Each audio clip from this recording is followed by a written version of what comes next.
Halo teman-teman, hari ini kita ingin berbagi informasi tentang mitos atau fakta informasi yang berkembang micin yang digunakan sebagai pupuk utama anggrek.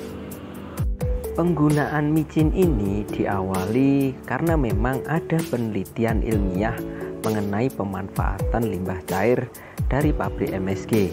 Tapi yang perlu digarisbawahi adalah limbah dari pabrik MSG, bukan komponen utamanya yaitu micin.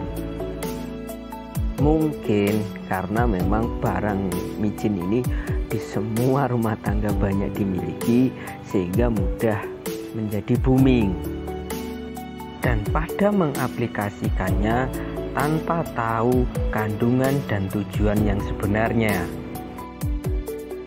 Perlu diketahui kandungan micin atau MSG ini adalah 78% glutamat, 12% natrium, dan 10% adalah air.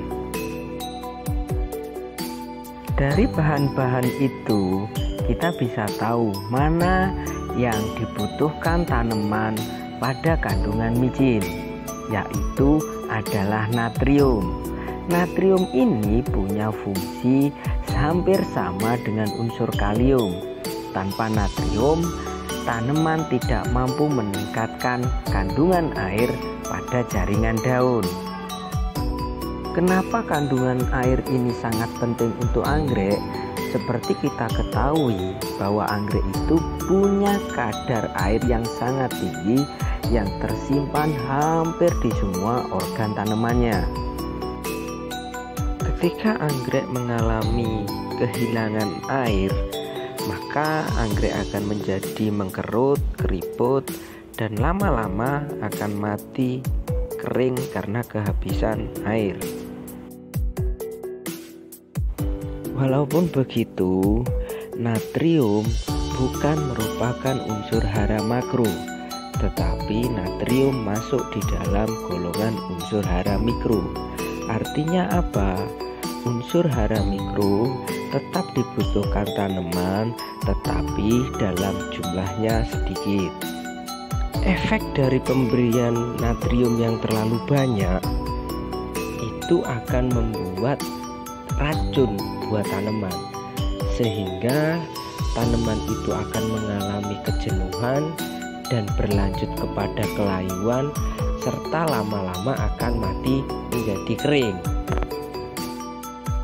Apalagi aplikasinya dilakukan dengan cara tabur langsung, maka akan berakibat mempunyai reaksi negatif dan oksidasi, sehingga menjadikan tanaman itu kering dan mati secara perlahan. Lalu bagaimana kesimpulannya?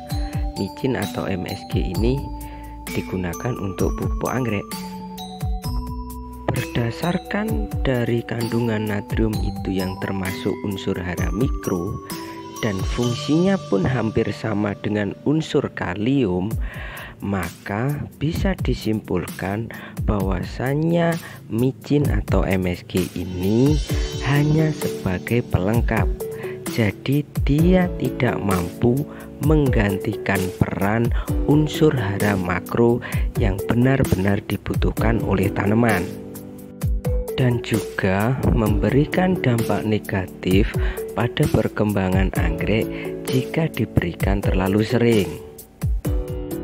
Begitu pula jika dibandingkan kandungan antara micin dan kandungan pupuk yang lain, dari secara harga micin ini jauh lebih mahal dibandingkan dengan pupuk-pupuk yang umum.